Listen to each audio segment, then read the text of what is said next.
யூடியூப்ல ஒரு வீடியோ பார்த்துருக்கேன், இங்கிலீஷ் கம்யூனிகேஷன் வீடியோ அப்படின்னு சொல்லிட்டு நமக்கு நிறைய நாலேஜ் கிடைக்குது. டெய்லியுமே நம்ம எவ்ரி சிங்கிள் டே ஏதாவது ஒன்று லேர்ன் பண்ணிட்டு இருக்கோம். அது நம்மளோட கெரியருக்கு லைஃப்க்கு ஏதாவது ஒரு இடத்துல யூஸ்ஃபுல்லாக இருக்கும்போது ரொம்ப ஹாப்பியாக ஃபீல் பண்ணுறேன்.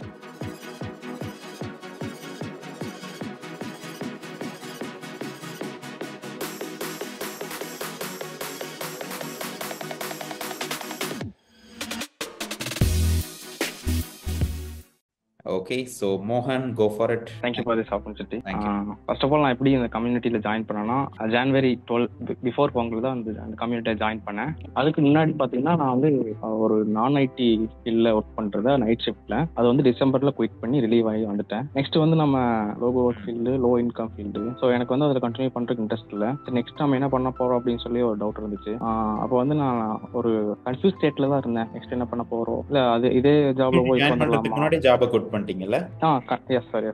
முன்னாடியே நான் 1 month முன்னாடியே குவிட் பண்ணிட்டேன். நெக்ஸ்ட் வந்து ஒரு கிளாரிட்டி கிடைக்கல எனக்கு, என்ன பண்றது, இல்ல இதே ஜாப்ல போய் வேற ஏதாவது கம்பெனில ஜாப் தேடலாமா, அந்த மாதிரிலாம் யோசிச்சுட்டு இருந்தேன். அப்படி இருக்கும்போது ரேண்டமா அவங்க எல்லாரும் பாக்குற மாதிரி அட்வர்டைஸ்மெண்ட் பார்த்தவங்களோடது. அதுக்கு முன்னாடி அட்வர்டைஸ்மெண்ட் முன்னாடி எங்களோட யூடியூப்ல ஒரு வீடியோ பார்த்துருக்கேன், இங்கிலீஷ் கம்யூனிகேஷன் வீடியோ அப்படின்னு சொல்லிட்டு. நீங்க ஒரு English how to speak develop communication அதை பத்தி நான் பார்த்துருக்கேன். செகண்ட் டைம் அவங்களோட ஆட் பார்த்து சரி அதுக்கப்புறம் ஒரு மாஸ்டர் கிளாஸ், ஃப்ரீ கிளாஸ் தானே, ஜாயின் பண்ணி பார்க்கலாம் அப்படின்னு சொல்லி ஒரு ஜாயின் பண்ணேன். அதுல நீங்க வந்து எல்லாமே ஃபுல்லா டீட்டெயிலா சொல்லியிருந்தீங்க. How to choose right company, right role, right boss, எல்லாமே எனக்கு வந்து இருந்திருக்கு. நான் வந்து ரைட் எதுவுமே கரெக்டா சூஸ் பண்ணல, அதுல நான் மிஸ்டேக் பண்ணியிருக்கேன் அப்படின்னு சொல்லி எனக்கு ஃபீல் ஆச்சு. ஸோ வந்து நம்ம அப்புறம் நீங்க இன்னொரு விஷயம் அதில் சொன்னீங்க, இன்வெஸ்ட் இன் யுவர் செல்ஃப் அப்படின்னு சொல்லியிருந்தீங்க. அது வந்து எனக்கு ரொம்பவே இன்ஸ்பயர் ஆச்சு. நான் வந்து நெக்ஸ்ட் லெவல் போகணும்னா வந்து நம்ம மேல ஃபர்ஸ்ட் இன்வெஸ்ட் பண்ணணும் அப்படின்னு சொல்லி அந்த இடத்துல எனக்கு ரொம்ப ஸ்பார்க் ஆயிடுச்சு. சரி, நம்ம இந்த கம்யூனிட்டியில வந்து எப்படியாவது ஜாயின் பண்ணிடணும். பிஃபோர் தட் அதுக்கு முன்னாடி நீங்க அந்த லாஸ்ட் மந்த் சேலரி வந்து நான் வீட்டுல கொடுத்துட்டேன் ஒர்க் போயிட்டு வந்து. அந்த கம்யூனிட்டி ஜாயின் பண்ணும்போது நீங்க ஒரு டைமர் மாதிரி வச்சிருந்தீங்க 15 minutes. அந்த ஃபீஸ் கட்டுறதுக்கு எனக்கு வந்து நான் அவனோட செலவுக்கு ஒரு 2000 அந்த மாதிரி கையில மட்டும்தான் வச்சிருந்தேன். என்னடா பண்றது அப்படின்னு சொல்லிட்டு இருக்கும்போது சரி அது நம்ம வேணுமா அப்படிங்கறதான் எனக்கு தோண ஆரம்பிச்சிச்சு. சரி, உடனே வந்து ஒரு 5 minutes தான் இருக்கு அந்த டைமர்ல, அந்த ஆஃபர் டைம்ல 5 minutes தான் இருக்கு. அப்ப என்னடா பண்றதுன்னு யோசிச்சிட்டே இருக்கும்போது என் ஃப்ரெண்டுக்கு கால் பண்ணி இந்த மாதிரி எனக்கு ஒரு அமௌண்ட் தேவைப்படுது அப்படின்னு சொல்லி அர்ஜென்ட்டா கால் பண்ணேன். உடனே சென்ட் பண்ணா. அப்புறம் நான் உங்களுக்கு வந்து ஃபில் பண்ணி எல்லாமே பேமெண்ட்லாம் பண்ணி ஜாயின் பண்ணிட்டேன். எனக்கு அந்த இடத்துல என்ன தோணுச்சுன்னா நம்ம ஒரு கன்ஃபியூஸ் ஸ்டேட்ல இருக்கோம், நமக்கு ஒரு மெண்டர் தேவைப்படுது அடுத்த லெவல் போறதுக்கு. எனக்கு அப்ப எப்படி ஃபீல் ஆச்சுன்னா, இப்போ லக்கி பாஸ்கர் படத்துல அவன் அந்த பாஸ்கர் கேரக்டர் வந்து எப்படின்னா கன்ஃபியூஸ் ஸ்டேட்ல இருப்பான். அவனுக்கு ஒரு மெண்டாரா அந்தோனி சார்ன்னு சொல்லி ஒருத்தர் வருவாரு. எனக்கு நீங்க வந்து அந்த மாதிரி அந்த இடத்துல நீங்க ஃபீல் ஆனீங்க. ஸோ வந்து நான் கண்டினியூ பண்ணிட்டேன். அப்புறம் கண்டினியூ பண்ணதுக்கு அப்புறம் அந்த சேலரி டபுளிங் மாடல் அந்த 1 week அப்புறம் அதெல்லாம் ஃபாலோ பண்ணிட்டு இருந்தேன். ஒரு பாயிண்ட்ல என்னடா அது நம்ம அவசரப்பட்டு பே பண்ணிட்டோமோ அப்படின்னு சொல்லி லிட்டில் வாய்ஸ் எனக்குள்ள கேட்க ஆரம்பிச்சிருச்சு. ஏன்னா நம்ம வேலைக்கும் போவேன், இந்த காசு எப்படி ரிட்டர்ன் பண்றது அப்படி இப்படிலாம் சொல்லி நிறைய லிட்டில் வாய்ஸ் ஆரம்பிச்சிருச்சு. இது நமக்கு ஒர்க் அவுட் ஆகுமா அப்படின்னு சொல்லி. சரி, அது வந்து எனக்கு எந்த இடத்துல பிரேக் ஆச்சுன்னா, இந்த இன்டர்வியூ சீக்ரெட்ஸ் அப்படின்னு சொல்லிட்டு ஒரு இருக்கும், அந்த குணால் சாரோடது. நம்ம ஜாப் சர்ச் எல்லாம் பண்ணிட்டு இருக்கு அப்படின்னு சொல்லிட்டு அந்த டைம்ல நான் பண்ணிட்டு இருக்கும்போது அதை ஃபாலோ பண்ணிட்டு வித்தின் ஒரு 2 daysலயே வந்து கால்ல ஆட்டோமேட்டிக்கா வர ஆரம்பிச்சிருச்சு. அதுக்கு முன்னாடி வரைக்கும் கால் எதுவுமே வர கிடையாது. இன்டர்வியூ கால்ஸ் நான் அப்ளை பண்ணிருப்பேன், எதுவுமே வந்திருக்காது. இப்போ வரைக்கும் எனக்கு 30 to 40 கால்ஸ் இன்டர்வியூ கால்ஸ் வந்திருக்கும். அதுக்கப்புறம் அந்த நாக்ரியில இன்விடேஷன் வரும் இல்லைங்களா, அதெல்லாமே எனக்கு ஆட்டோமேட்டிக்கா வந்துட்டு இருக்கு. அப்ப அது போக லிங்க்டின்ல பாத்தீங்கன்னா ரெக்ரூட்டர்ஸ் என்னோட ப்ரொஃபைல வந்து விசிட் பண்ணிட்டு போற மாதிரி நோட்டிபிகேஷன் எல்லாமே, ஒரு கம்பெனியோட ஹையரிங் ஹெச்ஆர்ஸ் வந்து பாத்துட்டு போற மாதிரி அதெல்லாமே ரிசல்ட்ஸ் பாக்குறேன். அதுக்கப்புறம் கம்யூனிகேஷன் டெவலப் பண்ணணும்னு சொல்லிட்டு கான்ஃபிடென்ஸ் இங்கிலீஷ் ஸ்பீக்கர் நான் வந்து பண்ணணும்னு நினைச்சிட்டு இருந்தேன். அதுலயும் கொஞ்சம் இம்ப்ரூவ் பண்ணணும் அப்படின்னு சொல்லிட்டு அப்புறம் அதுவும் எனக்கு ஹெல்ப்ஃபுல்லா இருக்குன்னு சொல்லி அதுவும் ஜாயின் பண்ணிருக்கேன். இப்ப டெய்லி எவ்ரி சிங்கிள் டே வந்து அதை கண்டினியூ பண்ணிட்டு இருக்கேன். ஒரு டைம் மேம் வந்து எல்லாமே லேர்ன் பண்ணி தராங்க, சொல்லி தராங்க. அது கொஞ்சம் ரொம்ப யூஸ்ஃபுல்லா இருக்கு. அதுல இருக்க எல்லாருமே ஒவ்வொரு ஃபீல்ட்ல இருக்காங்க.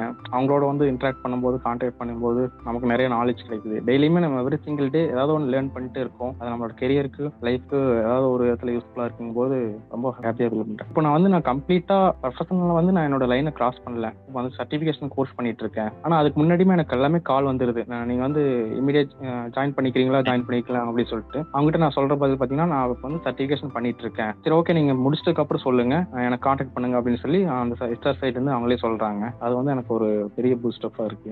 இன்டர்வியூ கால் வர்றது ஒரு பிரச்சனையே இல்லை உங்களுக்கு? அதெல்லாம் ஒரு பிரச்சனை இல்லை. டெக்னிக்கல் சைட்ல நான் வந்து பில்ட் பண்ணிட்டு இருக்கேன் என்னோட.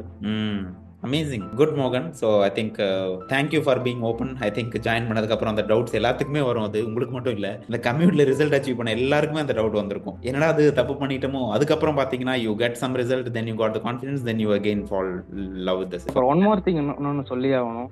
என்னோட ஃபெசிலிட்டேட்டர் விஜயகுமார் சார் வந்து ரொம்பவே சப்போர்ட்டிவா இருந்தாரு. ஏன்னா நான் வந்து லாஸ்ட் டே வரைக்குமே வந்து வீடியோ ரெசியூமே மட்டும் பண்ணாம இருந்தேன். அவருக்கு இந்த மாதிரி சொல்லும்போது இது மட்டும் நான் பண்ணல ப்ரோ அப்படின்னு சொல்லும்போது அவர் வந்து இவ்வளவு தூரம் கஷ்டப்பட்டு இது பண்ணிருக்கீங்க அப்படி அந்த இடத்துல அவர் சொல்லும்போது ரொம்ப மோட்டிவேட் ஆகி அதை கம்ப்ளீட் பண்ணேன். இன்னைக்கு வந்து இன்டர்பிரைனர் ஃபினிஷரா வந்து அவார்டு வாங்கியிருக்கேன். அது கொஞ்சம் ஃபீல் ஆகுது, ஹாப்பியா ஃபீல் ஆகுது. So thank you for the good. Thank you மோகன், and looking forward to seeing you soon in hall of fame. Get your job. கண்டிப்பா கண்டிப்பா கண்டிப்பா சார். இப்போ எல்லாமே கோ த்ரூ பண்ணிட்டு இருக்கேன். கண்டிப்பா next level. Got it. And another thing I want to share is, நீங்க சர்டிஃபிகேஷன் முடிச்சாதான் வந்துட்டு வேலைக்கு ஜாயின் பண்ணணும்னு இல்லை. இமீடியட் ஜாயின்னு கேட்டாங்கன்னா immediate joining, certification go through பண்ணிட்டு இருக்கேன் அப்படின்னு சொல்லிட்டு ஜாயின் பண்ணுங்க. That is okay. ஆக்சுவலி என்னோட ஃபீல்டு வந்து வேற. இப்போ நான் இப்போ டிரான்ஸ்லேஷன் ஆகக்கூடிய ஃபீல்டு வேற. ஸோ வந்து அது ரிலேட்டடா உள்ள போகணும்னா இந்த சர்டிஃபிகேஷன் கொஞ்சம் மேண்டேட்டரி. சில கம்பெனிஸ்ல வந்து மேண்டேட்டரியா கேட்கறாங்க, சில கம்பெனிஸ்ல வந்து எடுத்துக்கிறாங்க. பட் இது கொஞ்சம் பண்ணிட்டு போனா பெட்டர். நான் சர்டிஃபிகேஷன் கோ த்ரூ பண்ணிட்டு இருக்கேன் அப்படின்னு சொல்லிட்டே உள்ள போங்கன்னு சொல்றேன். நான் எங்க சர்டிஃபிகேட் இருக்குன்னு சொல்றேன். நான் இப்போ சர்டிஃபிகேஷன் உள்ள பண்ணிட்டு தான் இருக்கேன், அதுக்கான எவிடன்ஸ் இதுதான். பட் டெஃபினட்டா வந்துட்டு நான் வந்துட்டு இதை கோ த்ரூ பண்றப்போ நான் வந்துட்டு எனக்கு இம்ப்ளிமெண்ட் பண்றதுக்கு நிறைய ஆப்பர்ச்சுனிட்டிஸ் கிடைச்சது அப்படின்னா இன்னும் பயங்கரமா என்னால கான்ட்ரிபியூட் பண்ண முடியும் அப்படின்னு சொல்லிட்டு போங்க. ஓகே, எனக்கு இம்ப்ளிமெண்ட் பண்றதுக்கு ஆப்பர்ச்சுனிட்டி வேணும், அதுக்காக தான் வந்துட்டு நான் வந்துட்டு ஐ வாண்ட் டு ஜாயின் அப்படின்னு சொல்லிட்டு போங்கன்னு சொல்றேன். ஜஸ்ட் ஃபிளிப் திஸ் இது switch. அதனால வந்து you don't need to wait to get complete the certification to get into job. It is actually better when you get the job when you're doing the certification, because implement பண்றதுக்கு நிறைய opportunities கிடைக்கும். Sir நீங்க சொல்றது understand ஆகுது sir. But அவங்க சைட்ல இருந்து என்ன கேட்கறாங்கன்னா எக்ஸ்பீரியன்ஸா கேட்கறாங்க அவங்க அந்த ரோல்ல. நான் வந்து முன்னாடி இந்த ஃபீல்ட்ல தான் எக்ஸ்பீரியன்ஸ், இந்த ஃபீல்டுக்கு வந்து ஃப்ரெஷரா தான் கன்சிடர் பண்ண முடியும். ஸோ அதனால அந்த இது உங்களுடைய கன்வீனியன்ஸ் தான்மா. நான் என்ன சொல்றேன் அப்படின்னா, அந்த ஃபீல்டை பொறுத்த வரைக்கும் நீங்க fresher, you are not a complete fresher. உங்களுக்கு மற்ற ஃபீல்டில் நாலேஜ் இருக்கு, அந்த டிரான்ஸ்ஃபரபிள் ஸ்கில்ஸ் எல்லாம் அந்த ஜாப்ல போயிட்டு அப்ளை பண்ண போறீங்க. சார் இது கோரிலேட்டடா தாங்க sir. Medical billing, medical coding ரெண்டுமே கோரிலேட்டடா தாங்க சார்.